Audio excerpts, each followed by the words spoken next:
नमस्कार दोस्तों, स्वागत है आप सभी का आपके अपने YouTube चैनल टेक्निकल डिलाइट में। दोस्तों उम्मीद करते हैं आप सभी लोग जहाँ भी हैं अच्छे हैं, मस्त हैं, बिंदास हैं। दोस्तों बिहार तकनीकी सेवा आयोग के अंतर्गत जो ITI इंस्ट्रक्टर की वैकेंसी निकली है उसके बारे में डिफरेंट एडवर्टाइजमेंट दिए गए हैं ट्रेड वाइज। तो मैंने उसमें से एक एडवर्टाइजमेंट को डाउनलोड किया है जिससे मैं सभी एडवर्टाइजमेंट के पॉइंट्स को क्लियर कर दूंगा और आपके मन में कोई डाउट नहीं रहेगा, ऐसा मैं मानकर चलता हूँ। अगर फिर भी आपको कोई डाउट रहता है तो कमेंट बॉक्स में आप मुझसे कमेंट करके पूछ सकते हैं। आपका जो भी डाउट होगा मैं पूरी तरह से आपका क्लियर करने की कोशिश करूँगा। तो ये एडवर्टाइजमेंट है इलेक्ट्रीशियन ट्रेड का। देखिए यहाँ पे क्लियरली लिखा गया है कि व्यवसाय अनुदेशक इलेक्ट्रीशियन के पद पर नियमित नियुक्ति हेतु विज्ञापन। इसमें आप देख सकते हैं जो आवेदन की तिथि है वो 23/5/2023 से लेके 22/6/2023 तक आपको दी गई है। उसके बाद अगर बात करें तो जो इसमें अनुदेशक का आपका पद रहने वाला है जिसके लिए वेतनमान जो ग्रेड पे रहेगा आपका 4200 रहने वाला है। लेवल 6 की ये जॉब है। उसके बाद आपके पास जो शैक्षणिक अर्हता होनी चाहिए, इसमें आपके पास इलेक्ट्रीशियन ट्रेड से आपके पास ITI हो, अनुभव होना चाहिए आपके पास 3 साल का मिनिमम। उसके बाद प्रशिक्षण एवं शिक्षण देने के लिए अधिमानी अर्हता जो CITS किया जाता है वह 1 साल का होता है, वह आपके पास होना चाहिए। अगर आपके पास CITS का प्रमाण पत्र नहीं है उस कंडीशन में आपके पास क्या करना है कि अगर आपका सिलेक्शन हो गया, जैसे जिनके पास CITS नहीं है उनके पास, जैसे ITI कैंडिडेट्स हैं उनके पास 3 साल का अनुभव है, मान लीजिए 3 ईयर का। उसके बाद उन्होंने इस फॉर्म को भर दिया। फॉर्म को भरने के बाद उनका सिलेक्शन यानी चयन हो गया तो उन्हें 3 साल का यानी 3 साल का समय दिया जाएगा जिसमें कि उन्हें CITS कंप्लीट करना होगा। उसमें उनको उस ड्यूरेशन के दौरान छुट्टी दे दी जाएगी कि आप जाइए CITS कर लीजिए।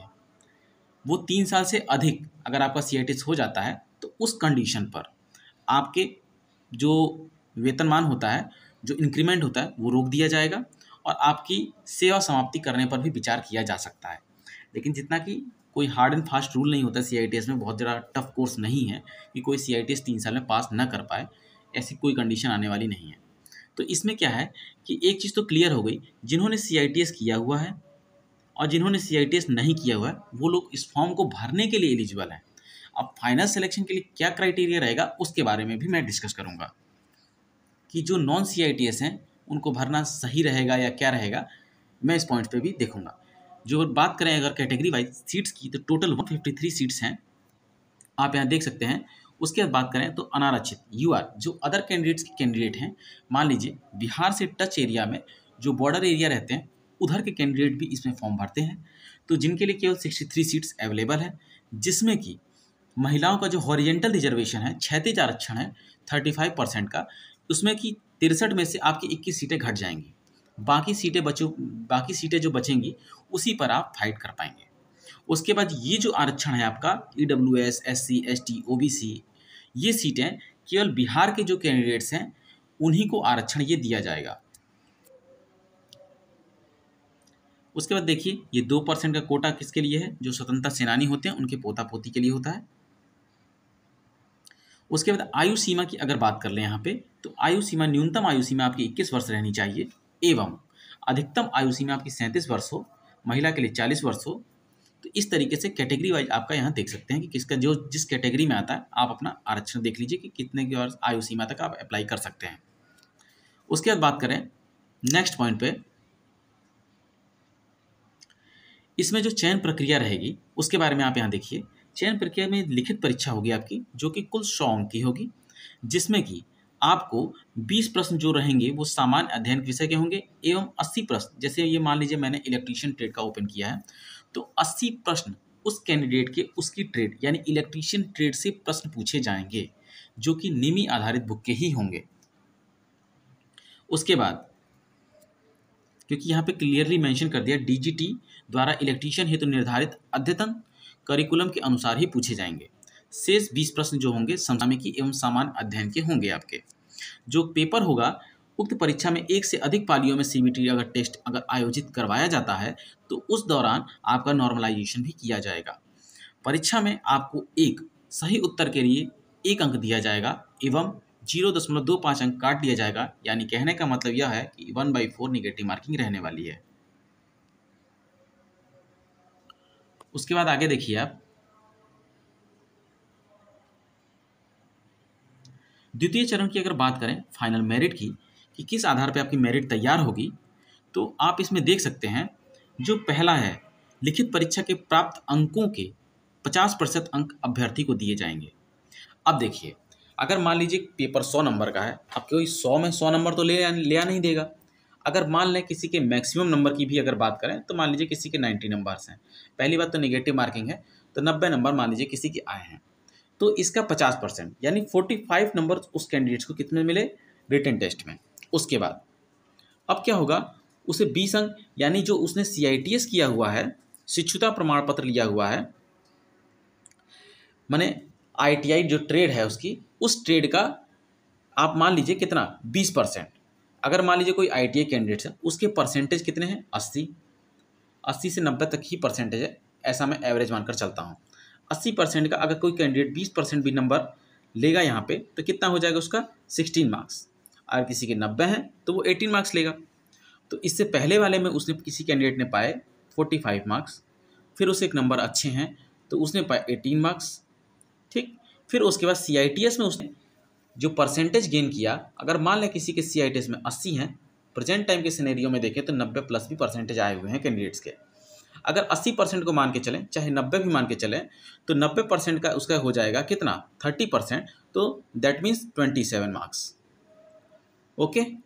उसके बाद ये जो फोर्थ ऑप्शन है, ये उन कैंडिडेट्स के लिए है जो श्रम संसाधन विभाग के अंतर्गत निदेशालय नियोजन एवं प्रशिक्षण के पद में, इसमें क्या होगा कि जिन्होंने संविदा पर कार्य किया हुआ है, जो गवर्नमेंट ITI में संविदा पे कैंडिडेट्स रखे जाते हैं, उन्होंने अगर संविदा पे कार्य किया है तो उन्हें 5 साल के लिए 25 अंक अधिकतम दिए जाएंगे, ठीक। लेकिन ये केवल उन्हीं लोगों को मिलेगा, इसमें सभी लोग एलिजिबल नहीं हो पाएंगे। लेकिन उन्हें भी 5, उसमें क्या करना होगा, किसी वर्ष के अंश के लिए कार्य दिवसों की संख्या, जैसे साल में 365 दिन होते हैं, 365 दिन में 365 दिन तो वो प्रेजेंट भी नहीं रहते और उसमें कुछ छुट्टियां होती हैं, तो उसमें क्या होगा कि उस वर्ष के कार्य दिवसों की संख्या, जैसे कार्य दिवस जितने दिन आपका कॉलेज चल रहा है उतने दिन, संख्या में 5 से गुणा करने के पश्चात 365 से भाग देकर प्राप्त अनुपातिक अंक जोड़ा जाएगा, तब जाके आपको ये 25 अंक दिए जाएंगे। ऐसा नहीं कि आपने 5 साल तक काम किया, बीच में 6 महीने की छुट्टी भी ले ली, तो भी आपको 25 अंक दे दिए जाए, ऐसा नहीं है। तो अगर मैं बात करूं, इनको इस कैटेगरी को अगर केवल हटा दूं, क्योंकि ये संविदा कर्मियों के लिए है, तो अगर बात करें केवल इस कैटेगरी तक के लिए, क्योंकि जितने भी कैंडिडेट्स होंगे मोस्टली इसी पर फॉर्म भरेंगे। तो आप यहाँ देख सकते हैं कितने नंबर्स हो गए, ये 20, उसके बाद 2, 90 मार्क्स। इस तरीके से इनकी मेरिट तैयार होने वाली है, ठीक है। तो ये मैंने आपको एक बेसिक आइडिया बता दिया जो इस नोटिफिकेशन में लिखा गया है। तो आप इस चीज़ को समझिए ताकि बार बार आपके मन में कोई डाउट ना रह जाए, और वीडियो को आखिरी तक जरूर देखें ताकि मैं हर एक पॉइंट आपका क्लियर कर पाऊँ।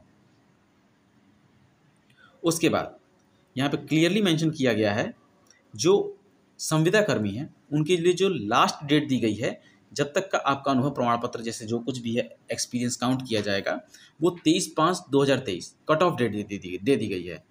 अगर किसी कैंडिडेट का CGPA पैटर्न है, उस ग्रेड को प्रतिशत अंकों में परिवर्तित करने का फार्मूला मान्य होगा, जो भी उसका फार्मूला लगता है, ठीक है। उसके बाद देखिए यहाँ पे कार्य अनुभव के लिए फॉर्मेट दिया गया है, मैं उस फॉर्मेट तक भी आपको लेकर चलूंगा कि आपका क्या फॉर्मेट रहने वाला है, कैसे कैसे आपको एक्सपीरियंस बनवाना है। उसके बाद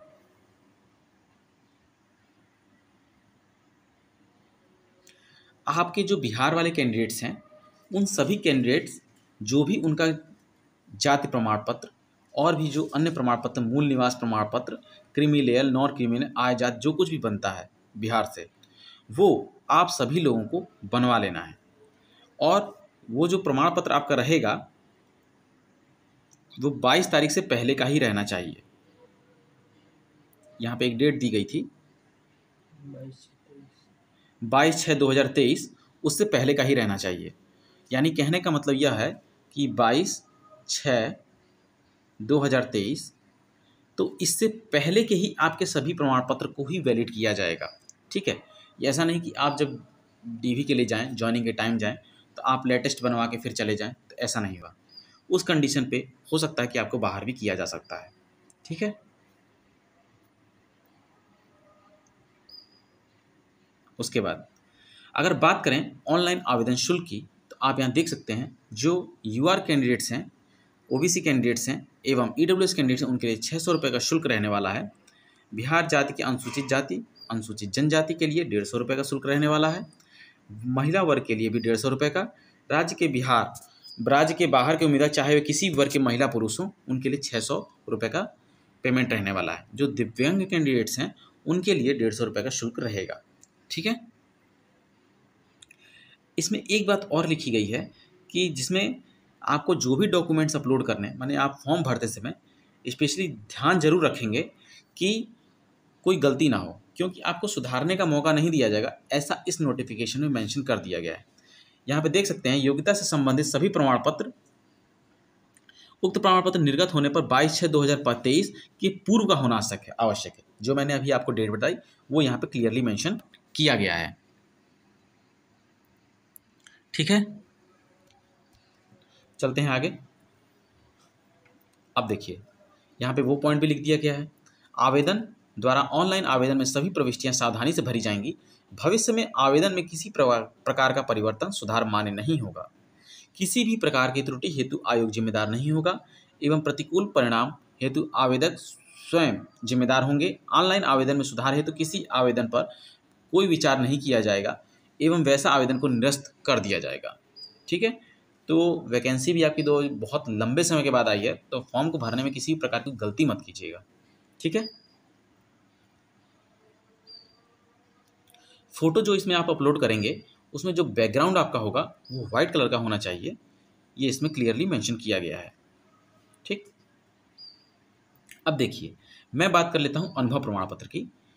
जो आईटीआई कॉलेज में पढ़ाते हैं उनका जो अनुभव प्रमाण पत्र होना चाहिए वो इसी फॉर्मेट में होना चाहिए। जैसे इन्होंने राजकीय औद्योगिक प्रशिक्षण संस्थान का यहाँ पे नाम जैसे आप बनवा रहे हैं, जैसे कोई प्राइवेट संस्थान से बनता है आपका एक्सपीरियंस सर्टिफिकेट, तो वहाँ पे इसी तरीके से फॉर्मेट में होना चाहिए उस संस्थान का नाम, अनुभव प्रमाण पत्र, ज्ञापन संख्या एवं दिनांक।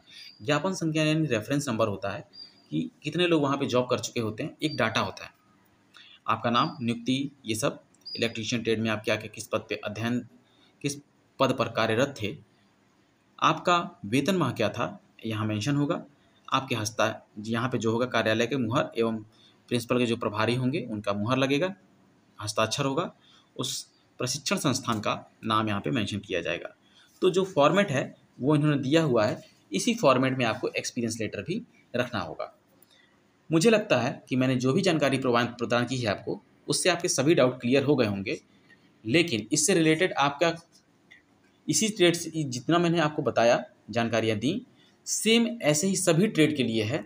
लेकिन अगर आपके मन में फिर भी कोई डाउट रहता है तो कमेंट बॉक्स में आप मुझे कमेंट करके पूछ सकते हैं। वीडियो में बने रहने के लिए धन्यवाद। अगर आपको वीडियो पसंद आता है तो वीडियो को लाइक करें, चैनल को सब्सक्राइब करें, अपने दोस्तों में शेयर करना ना भूलें।